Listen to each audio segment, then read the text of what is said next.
Hello, friends. Good morning, good afternoon, or good evening. Whenever you're tuning in, welcome to the first episode of the Plugged In La Porte podcast. I'm your host, Nate Laux, and it's a pleasure to have you here with us today. This podcast is brought to you by the La Porte Economic Advancement Partnership, and together we are embarking on a journey to dive deep into the heart and soul of La Porte, Indiana. Now, whether you call it the hub of awesome or the city at the crossroads of America's heartland or just home, there's no denying that La Porte holds a special place on the map. Not just geographically in the shadow of Chicago, but also in the unique identity it creates at the intersection of urban vibrancy and rural charm. On any given day, we may see a brand new Tesla going down Lincoln Way to a local business or a tractor making its way down Boyd Boulevard to a field. If you have been around for the past decade, you know that La Porte has been transforming and evolving into something very, very different. I grew up in this area in Rolling Prairie, but La Porte was kind of home for us, and it's changed significantly in my 42 years. The future of what will become is still undetermined. And if we're being completely honest, it's unfolding in exciting and even scary ways for those who've been around for a while. There's lots of questions. There's maybe a little bit of anxiety, but I think a lot of it's very good. In this weekly podcast, our mission is simple but ambitious. We aim to educate and entertain you, our listeners, by providing access to area business leaders, community leaders, and political figures who are shaping the future of La Porte. But that's not all. We're also here to showcase the heart of our community. You're going to hear firsthand about local events and businesses that are making significant impacts. Now, whether you're headed to work at Helmet or enjoying a relaxing evening on Scott Street here in La Porte or sipping coffee at one of our incredible local coffee shops, Plugged In La Porte is your new go-to source for all things La Porte. We're here to keep you connected with the pulse of the city, share inspiring stories of innovation and resilience, and maybe even introduce you to your new favorite local spot. Don't forget to join the conversation. If you have any stories to share, questions, or simply want to say hello, I'd love to hear from you. I've missed being on the radio. I've missed having this interaction.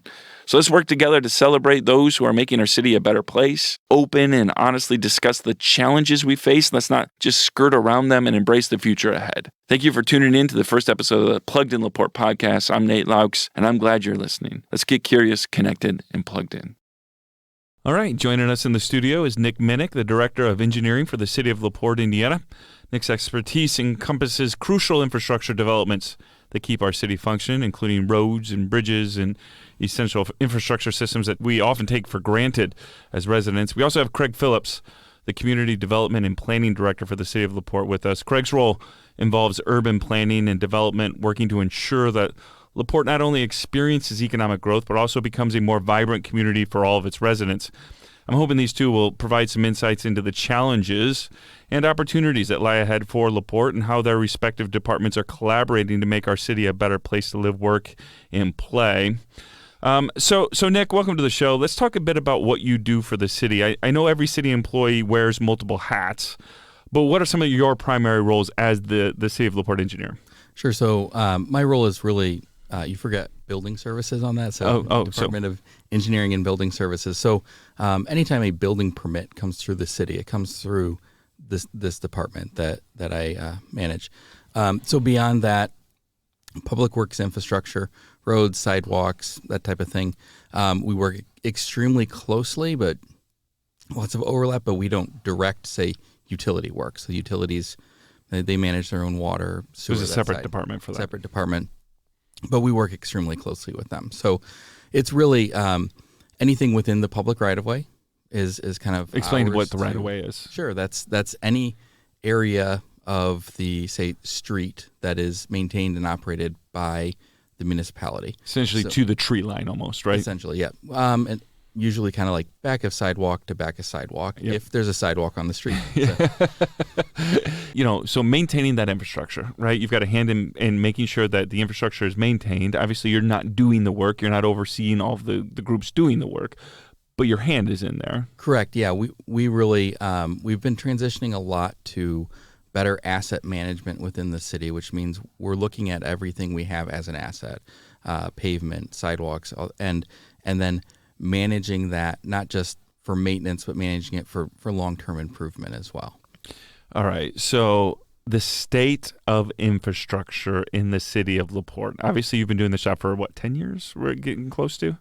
10 years this fall. Yeah, 10 years this fall. And I know, the PACER rating, I've been involved in radio and knowing you for a long time and following what you're doing. So I don't think people sometimes realize that one of the first stages of figuring out where we're at and where we need to go is where we've been, right? Yeah. And so that was part of the process, is where we've been, what we need to do.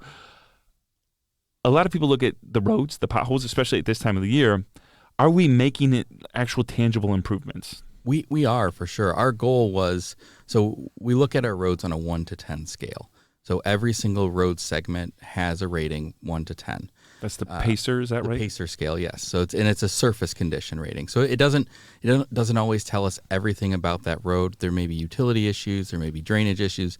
That's not always accounted for in the PACER rating. So we have to account for that separately. But essentially, it's a 1 to 10 scale. When I started in 2015, so I started in 14. In 15, we tried to do something a little different, which was we were on the front end of kind of asset management across the state. The state hadn't implemented any programs for this. We got a grant. It was actually America's Best Communities grant from, I think it was Frontier Communications at the time. And we utilized the grant money to match a federal grant to create an asset management system, which we've been building on since then. At the time, our PACER rating was a 4.6. And that was 4.6 after we'd already done about $2 million of paving on streets that hadn't seen pavement. It was like when I started losing weight this year, I had started tracking after I'd already lost 15 pounds. Yeah. So our rating was 4.6, which is not good. Our goal is to get to a 7 and maintain a 7. We've kind of inched our way up, and we're holding steady right around the 6 level. The issue we're having is we need to be doing more reconstructions than we can afford to do. We need to really be fully reconstructing more pavement sections, and the cost to do that is just astronomical. So we have to be a little careful. We've got some other things coming up that we have to selectively make sure we're not wasting any taxpayer dollars in how we do this and providing the best infrastructure possible. So again, we're improving, 4.6 to right around a 6. Our goal to be a 7. So hopefully within the next few years we get there. All right, Craig, same question for you. What are some of your primary roles as the community development and planning director? Like what you're wearing lots of hats. I see you in public meetings. What is it that you're doing mostly? So our department is in charge of primarily a few key roles. One is current planning efforts of the city, long-term planning efforts of the city. We work with various boards and commissions and various special projects that the city is working on. So current planning is things like reviewing the permits that we receive for zoning, compliance with zoning standards, working with the Board of Zoning Appeals, the Planning Commission, the Historic Preservation Commission. We also work with other boards and commissions, such as the Business Improvement District. Long-term planning is looking at things like the growth and development of the city and the city's comprehensive plan for the future growth and planning of the city. And then special projects is things related to some of the housing projects the city is doing, annexations, working with other departments to seek grants for various projects, very involved in grants these days. So those are some of the key roles that we play. Both of you are involved in grants, and there's obviously some of, I think many people don't realize how a city is funded, right? You've got property taxes, which get in there, but property taxes doesn't often cover the amount of work, especially when you have a somewhat aggressive mayor that wants to tackle lots of projects within, a short amount of time. So you guys have to go out and find the money in different places, right? Either the state has it, federal government might have it. Nick, you mentioned that there was a foundation or something. Well, our healthcare foundation is one of them, but there's other foundations that you might be able to get it. Craig, where do you find the money? So it's from primarily federal, state, and private, like foundation type dollars, various programs that become available for those. Nick focuses on, for example, as engineering director, he focuses on more of the road-related projects. Where I'm getting involved is more of the grants related to housing and the extension of infrastructure and infrastructure improvements we need to make in order to make those housing developments happen. A number of different grant efforts right now that are focused on providing additional housing opportunities for the city, primarily when it comes to the grants that I'm working on. Yeah, we definitely want to get into some housing questions. But real quick, before we move on to title stuff, we hear often community development and economic development. how do you describe the differences between economic development and community development? They kind of have a symbiotic relationship, but they are very different, correct? Yeah, community development deals with things like housing, like supporting certain social services in the community, providing assistance in that form through primarily the money that the city receives through the Department of Housing and Urban Development. So we manage the funds the city receives through HUD. And that's oftentimes the city's tie to community development. So it's often housing and other services related to things that the citizens need in the city. That's where the community development side comes in. Whereas economic development is focused more on the development of jobs in the city and additional investment opportunities and things like that. We're involved in that too. We help out and basically supporting those activities and kind of bolstering those activities, but those are primarily led by economic development. Which is our LEAP right, area which in this here. case would be LEAP. So I want to talk, we've got lots of controversial topics to talk about, and we'll hopefully get you guys in trouble before the end of the day. But thank you. So yeah, I mean, the nice thing is this is a podcast, and I get to edit your words the way I want them to. So, but there are topics that, honestly, I think the two of you have the most controversial topics that are happening right now in the public sphere, right? And some of those things are misunderstood. Some of them maybe are legitimately as frustrating to you as they are to the people in the city, right? Let's talk first about, and either one of you can chime in or have your opinions on any of this. Let's talk about annexation, because this is a big topic. The mayor has wanted to be very aggressive on some of this because this is not just a city of La Porte issue, right? I went through the news and I was just looking in the last year, cities municipalities in the state of Indiana who are doing annexation projects, not even little ones like Michigan City is doing, and Michigan City seems to do somewhat regularly, significant annexations in Lafayette, significant annexations in Bloomington, significant annexations in, it seems like all of the northern cities around Indianapolis, right? It's almost a land grab there. So annexation is a topic that is going on all over. La Porte's been in this process of annexing a northern area of the city for a few years now.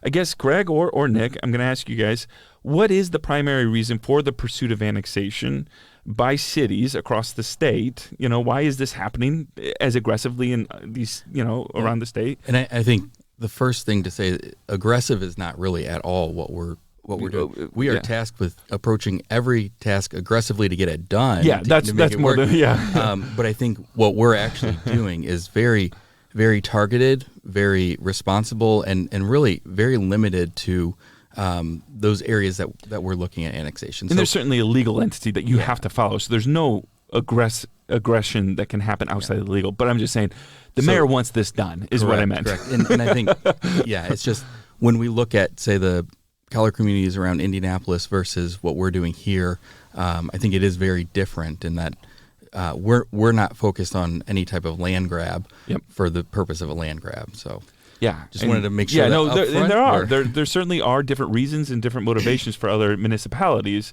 but it does seem to be something that's happening around the state of Indiana as a whole. So there are three different types of annexations. There are what we call super voluntary, where everybody who owns property within that area petitions the city to be annexed into the city. Those are the most straightforward. Which we do have. We've done several of those recently. Then the second type is what we call voluntary, which is that at least 51% of the people who own 51% of the parcels in the area being to be annexed have signed a petition requesting that area be annexed by the city. And the third is where there is less than 51%, and that's considered involuntary. So that's an aggressive one. The city does not. The city does not do, and the mayor has stated we're not interested in doing involuntary annexations. Okay, so the 39 North annexation, which is the controversial one that everybody's talking about, is a voluntary annexation from the standpoint of what state law classifies it as, meaning that more than 51% of the property owners who own parcels of land have signed the petition requesting that the city annex their property. The 39 North annexation is driven by the fact that the city identified that there is primarily a safety concern and a potential water quality concern related to the properties that are located in the 39 North corridor, if you will. So right now that we don't feel that there is adequate fire protection for a lot of the businesses in that area. That in the event that a large fire were to happen, it would take up the majority of the capacity, or even overtax the capacity of the water system in that area. And then quality comes into play as a concern, because if there were one of those events, then water quality, because if there's not adequate flow and pressure in the system to be able to provide for those other than where the actual incident is happening, water quality can become a concern. And so we want to offer the opportunity for the property owners in that area to be in a safer situation, primarily because, like I said, because of fire protection is a lot of what this is driven by. And we're not willing to do the improvements that need to be made to the system in that regard without annexing the property, because the city council passed a resolution back in, I believe, 2017. Maybe it was earlier than that, saying that the city would no longer extend utilities outside the boundary of the city without annexation or without signing paperwork to say that the property owner would not fight annexation in the future. Which also seems to be a fairly common thing that many municipalities across the state are doing. Yeah. Correct. It's a pretty common practice. And so in that regard, it's a goal of ours to hopefully ultimately bring those areas that are outside city limits into the city that are being served by city services. 39 North is one of those. And it happens to be that the agreement that the city has with 39 North Conservancy District is up. Basically, it has expired, and basically it kind of renews every year. But the city feels that because of the concerns that exist with regard to these safety-related issues, fire protection, et cetera, that we're not interested in renewing that contract. So we notified the 39 North Conservancy District that we intended to terminate that contract. And what that led to was our offer, however, to make $12+ million worth of investments to upgrade that system in the form of various primarily water-related improvements, with a new water tower, with improvements to the pumping station, and some upgrades in terms of the looping of the system, meaning that the system is able to connect to other points in the system to provide more pressure and more flow to the area being served. So it's not like we're going in as a land grab and just trying to grab up the land. We're offering this significant investment of city resources in return to improve the safety concerns in that area, as well as the quality of life of those residents. And just to be clear, too, the notification was not saying we don't want to serve 39 North. It was really to say we believe there's these deficiencies that need to be correct these deficiencies, and continue to use the city of La Porte as your bulk water supplier. But there just, as time went on, really was no ability or effort to make those improvements. I think grants were applied for but not received, and just it got to the point where we had a concern. A contract was coming up. We weren't seeing improvements and needed to take some sort of action to make sure that ultimately they were our customers indirectly, and 39 North was the bulk water supply. We've supplied bulk water to 39 North, but they really were our customers too, and we wanted to make sure they were protected and taken care of. Yeah, and so as we talk about the grants that you guys, just 5 minutes ago talked about the grants that you guys are trying to apply for, federal, state, local, it's even harder as a conservancy, right, to get these grants. And Correct. So, because you're competing against the municipalities, you're competing against the counties, you're competing against all these things, and the conservancies are really on the lower end of, And they have influence.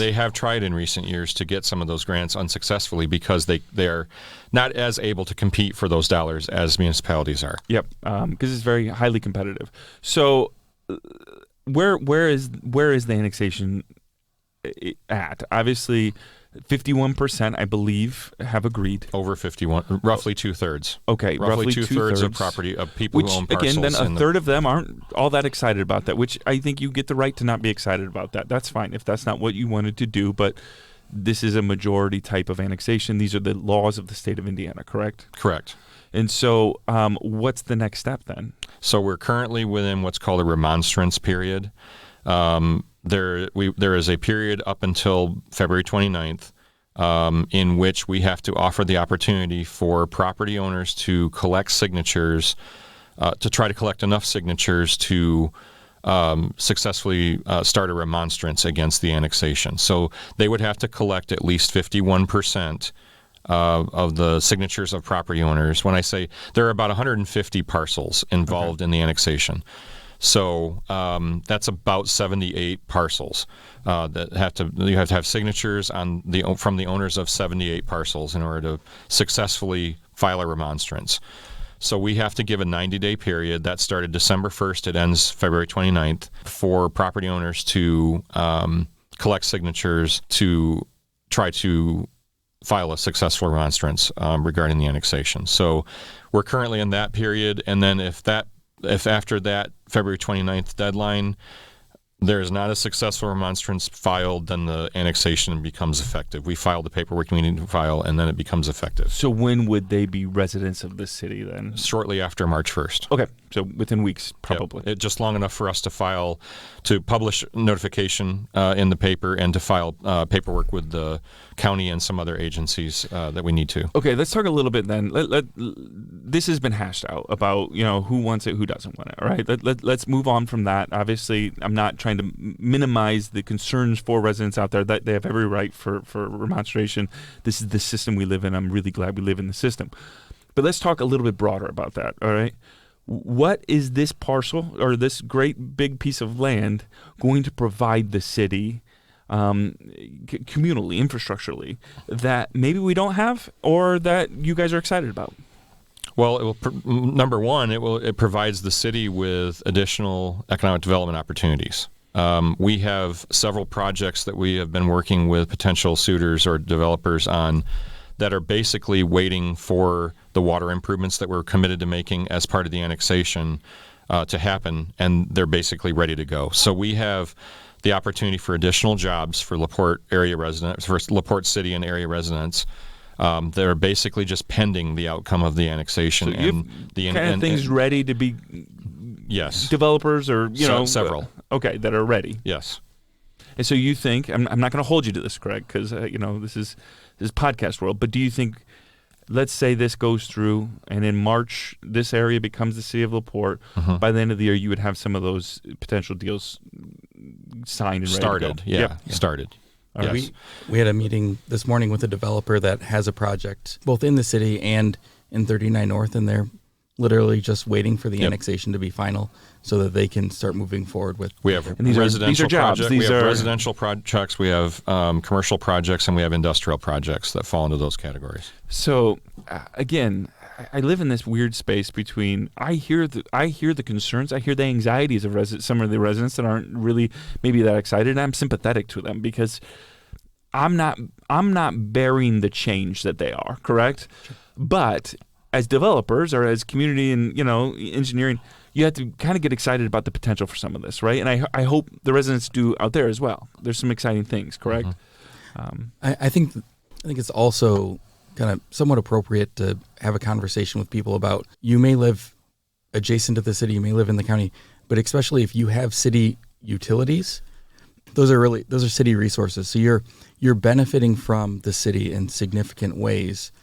But then if you're not willing to be fully part of the city, how fair is that for the residents within the city who are paying for, all of the things that you are then enjoying too. So really becoming a full participant in the city, annexation is part of that, being able to utilize the services that they're already utilizing in a lot of ways, but then also some of the other things between economic development and planning and permits and all that. I like to tell people that, I used to live right by Stone Lake, and at one point that was the edge of the city, correct? And so, and the city expands, right? And I think it needs to expand efficiently, and it needs to expand, with a lot of wisdom.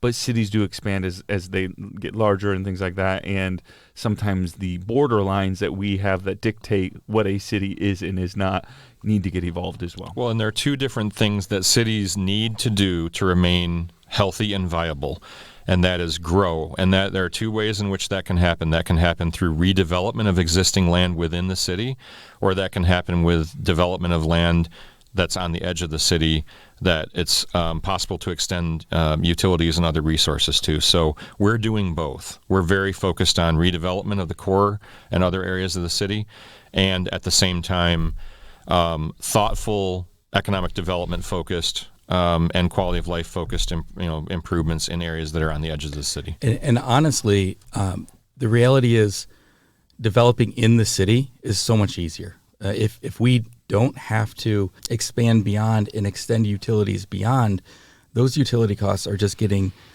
more and more burdensome. And if you're looking at, say, a low-density subdivision or something like that, the cost to extend utilities there versus infill development within the existing city boundary where there are utilities is there's no comparison. Mm-hmm. So from a viability of our community perspective, our first choice isn't to move beyond our border unless it is a responsible, logical thing to do. It's really, how do we focus on inside city limits also to make things better here? Okay, then let's talk in the last couple of minutes that we have then. And I'm really grateful you guys came to have this kind of honest conversation about this, but I do want to talk about some of those inner city type of projects that we have, and maybe give a brief update of where we're at. Our listeners, it's right getting towards the end of the winter. Hopefully concrete trucks will be back open, asphalt companies will be back open soon, and we got some things going on. Tipton Street Overpass, this is a big project that you guys have been working on for a number of years. Is that still happening, and do you expect to see some movement this year? Yeah, it is a long developing project. It just takes time to get through the whole process, especially when you're coordinating with the state, with INDOT, and INDOT's kind of leading that process. So it's at the point where we are finalizing acquisition of right-of-way. Once that is done, then it'll go out for bid and be constructed. So pending any delays in acquisition of right-of-way, we're looking at construction starting this fall on that project. Now, there might be a little push here or there. We're targeting the state's fiscal year runs July to July. So the target is state fiscal year 2025. So we're hoping sometime between July and July that project is awarded and started. You've got, where Newport Landing is. You got the apartments, all these kind of things there. We've got a new road that went through Newport Landing just about a month and a half ago before it all froze up. Do you expect some things to happen there? There was an announcement, I think, in one of the Board of Works or one of the there's some interest in maybe buying some of that land. What do you foresee happening in that development this coming year? So the Redevelopment Commission is the entity that had that conversation with a prospective developer. What we anticipate happening in the coming year is there is a time period that developer has to basically get all of their affairs in order in terms of what we call due diligence. They do the research they need to do to make sure they understand everything that's going on with that property and all the things that they need from the city to be able to develop that. So in the next year, that's likely going to be the big focus of that developer. But ultimately, the hope is that that's going to be a retail development for the remainder of that large parcel of land. That middle parcel of land that's behind Aldi and Starbucks and all that, adjacent to the bank's apartments. Maybe some more restaurants, maybe quick serve restaurants as well. So a mixture of commercial uses.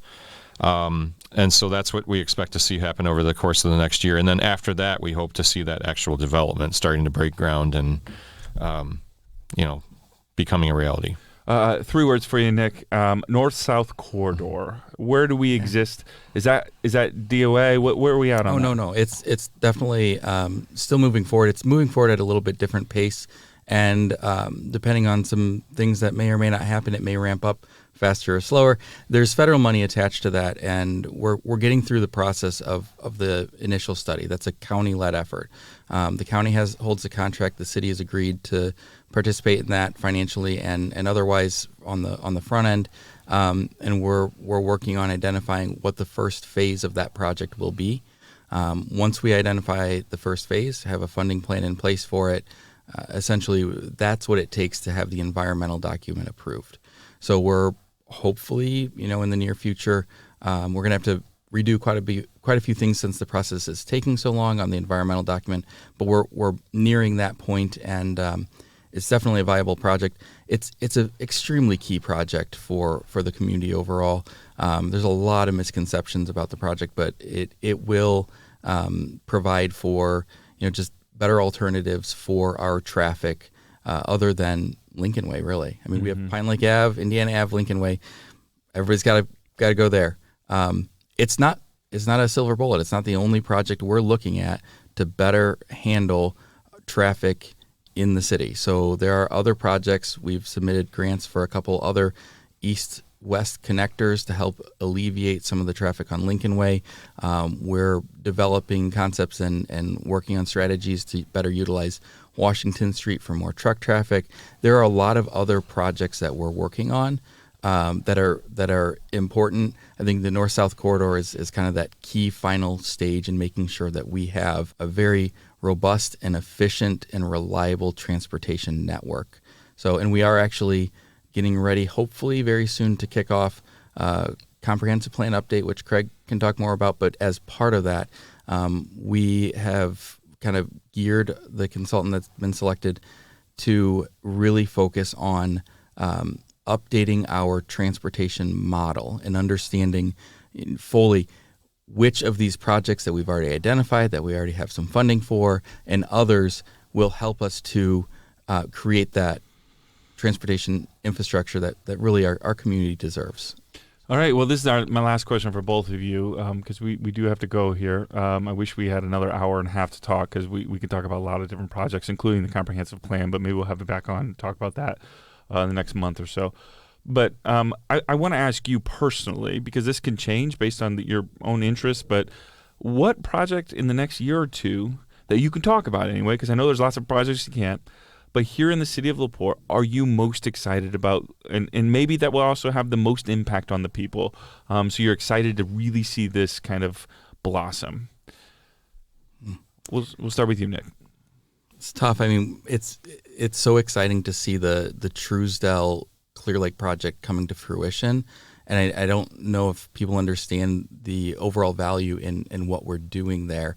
So this project's in the ground, getting already started. That's a really exciting project for me. It's a kind of a culmination of a lot of efforts we've already made in Newport Landing, but then beside that, I'm really excited about this continuing to look at developing the Washington Street corridor. It's something that I had kind of brought up to INDOT at one point, and they weren't all that interested in, but then you get Notre Dame bringing it up, and they're very interested in it. So just got to get the right people in the room, right? Get the right people in the room. They'll listen to others. That's fine. And I think that it is a tremendous opportunity for us to kind of utilize an existing corridor and some other kind of corridor areas that aren't being utilized, and hopefully make a really great positive impact for our downtown. And in your first project there's a new roundabout, and I'm very excited about roundabouts. I do. Yes. All the people that hate roundabouts, get with the program. They're great. So, Craig, what about you? On my side of things, I think the most exciting projects are all related to housing in the city. So we recently completed a housing study as partners, along with funded by the Health Foundation of La Porte, which identified that there is a significant need for housing of all different types in the city. Followed up by, again, partnering with the Health Foundation, the Notre Dame Downtown Regeneration and Housing charrette report that we just finished, that identified a number of projects that will truly benefit La Porte in terms of providing additional housing needs in the city. So I'm excited about a number of those projects, and We've recently submitted some significant grant applications to hopefully help us kick off some of those efforts and carry some of those out. And I'm going to say the mayor would require that I say when we receive those grant dollars. That will help us do some pretty incredible projects related to housing in the near downtown area of the city primarily. And so I'm pretty excited about those. Well, Craig and Nick, it has been an honor to have you guys. I appreciate you both and what you guys do. And thanks so much for explaining a little bit more of the projects. We'll have you on again soon. And like I said, we could be talking about hours about all the things that are happening. I want to thank you for being on an early episode of Plugged In La Porte. Thank you, Nate. Thank you. All right. As our listeners are likely aware, February is recognized as Career and Technical Education Month. Joining us on our workforce update is Jen Goss, Director of College and Career Readiness for La Porte Community Schools, and Eric Nelson, Workforce Development Coordinator for the La Porte Economic Advancement Partnership. Welcome to the podcast, Jennifer and Eric. Hey, Nate. Thanks for having us. We're really excited.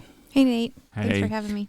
So a few years ago, the state of Indiana implemented a systematic approach to aid middle and high school students in preparing for post-high school education or careers. Mm-hmm. While college, the idea was while college isn't the ideal path to achieve success for everyone, it is for some people. Mm-hmm. But it isn't the only path, and they wanted to recognize that. Correct. And the goal was to encourage middle school students to start exploring kind of their passions and, career options and identifying those interests within them already in middle school so that in high school they can choose pathways, correct? Yep. So I want to talk a little bit today about career pathways. Great. How they impact our local students, how obviously you're involved, how Eric is involved in some of these as well. Some of our listeners might be parents. They might be people involved with the schools and not be aware of this approach to their child's education, which is a state-level approach that kind of comes down to the local level. Mm-hmm. So, Jen, can you discuss how this state-level program, do they call it Career Pathways? It's called a number of different things. It's Career Pathways. It's Next Level Program of Studies. It's Program of Studies. Yeah. Lots of different names. Each year, new name. Yep. All right. So can you talk a little bit about how that does impact our local students and in La Porte High School? Mm-hmm. Does every child have a career pathway? What is the goal here? So not every student is going to need a pathway, but it is one of the ways in which a student can earn their high school diploma. Mm-hmm. A pathway is 3 courses in one kind of expertise area. So a student would take what's called a principles course, and then they take a concentrator A course and a concentrator B course. That principles course is kind of like an intro to whatever, intro to healthcare, intro to culinary, intro to welding. And then that concentrator A is like the next level of it. So it'd be like advanced culinary, advanced welding. And then that concentrator B is more of like the final course of it, like what they're applying everything that they've learned in those first 2 classes and really doing like hands-on projects and things like that in that 3rd course. So we would love every student to be able to take a pathway in high school because I think it just really helps prepare them better for what's next after high school, whether that's college, trade school, straight into the careers. I think it just makes a more well-rounded individual. So there's been some criticism then that some of this is just trying to prepare them into getting them into manufacturing things or trying to force kids into, a pathway that they don't want to go. But that's not really the goal, right? Oh, absolutely not. No, these are exploratory type classes, right? This is the time of your life when a kid should be exploring the different kinds of options that there are out there.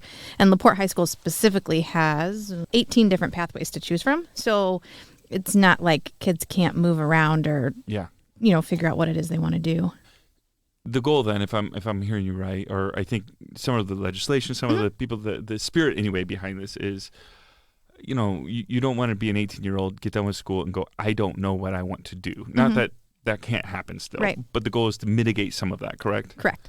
So Eric, as your job as Workforce Development Coordinator for LEAP, which programs or how do you see this impacting our local workforce?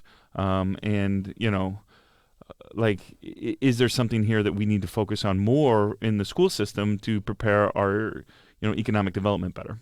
Sure. I think the career pathways that the La Porte Community School Corporation and other surrounding school corporations currently offer do align pretty well with, some of our more prevalent industries, that we have here in the city of La Porte County. So you look at the healthcare program and the kind of different directions they can go with that. Healthcare is one of the pathways. Yep. And if I'm not mistaken, that's a fairly popular one. Yeah. It's kind of grown in the last couple of years. They're doing that in-house now, where before they were going over to AK Smith, correct? Yeah, the students just have to go over to AK Smith to complete what's called healthcare specialist or CNA, but now we have that at La Porte High School. So it's a pathway that students take: principles of healthcare, medical terminology, and then healthcare specialist CNA. But they can do that at La Porte High School. We have several students that go through it. It's for students that want to go straight into the workforce after high school. It's for students who want to go on to a 4-year university and become an RN. It's for students that want to be anything kind of in the health field. And thankfully, we have a big growing number of kids that want to be in the health field, and we need that. So really glad. Is that program ran by Tabitha Hughes? That is run by Tabitha Hughes. Former New Prairie High School class of 2000 grad as well. Yes. So Very cool. Shout out to Tabitha. Yeah. So describe a little bit then how the process works from beginning to end. I brought in that it really does start in middle school at some point, right? Yeah.